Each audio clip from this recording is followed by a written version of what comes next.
American noise さ merchant て、大御 Sonic 所の後 Youth は have ア been メリ in カの Britain サウンド recently メーカーと呼 promoting ば their れる new ソニック album ユース。 Daydream 現在ニュ Nation. ーアル Now, バム although the デイドリー music ムネー press シ is ョンズ definitely の behind プロ them, モーションのため how イギ do リス they にい feel ま the す。 public at large 彼らがアル perceives バムを them? 聴いてくれるファンの人をどう思っているか聞いて I み don't know, まし for た。 some reason people seem to think we're like these kind of like sex death rockers with with like 3 horns coming out of our heads or something like that, and we're just sort of like normal jerks from New York who just happen to play music. And I don't know, they read a lot into what we do as being very perverse and antagonistic maybe, but it's not that way really.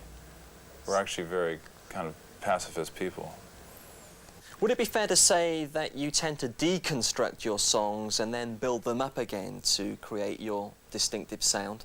No, we don't deconstruct as a rule. I mean, we're basically very kind of anarchistic when we write, and we just allow anything to happen, and then we'll just sort of, just modify it to what we think is good. I mean, we're interested in pop song structures, so we'll like, do something that's just you wouldn't believe that could be used in a pop song structure, but we think it could be, and it would be interesting to see something used that way.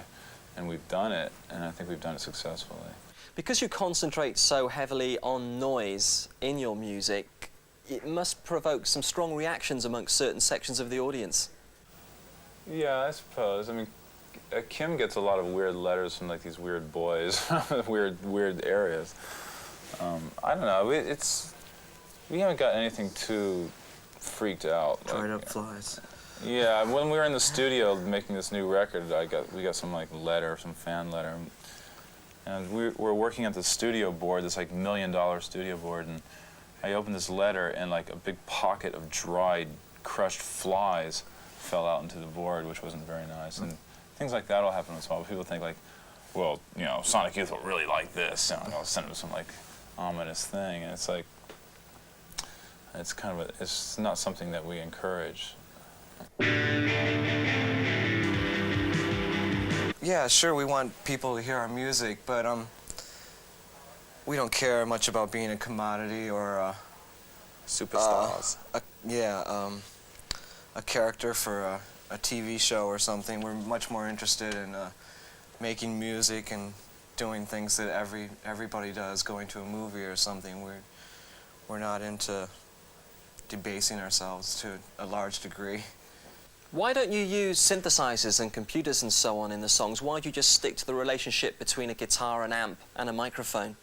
We just never really bought a synthesizer. I mean, if somebody gave us a synthesizer, we'd probably plug it into an amp and use it. I mean, we just use what's at hand. That's what our thing has always been, and we're still sort of like our hands are full of what we have, which is basically the guitar and the amp, and we're still into using that.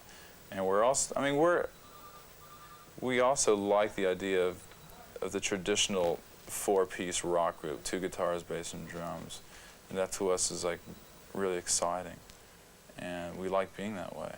I mean, we're really into the Beatles much more than we are into synth pop. And so I mean, that's what we do. I mean, we get much more of a kick out of that.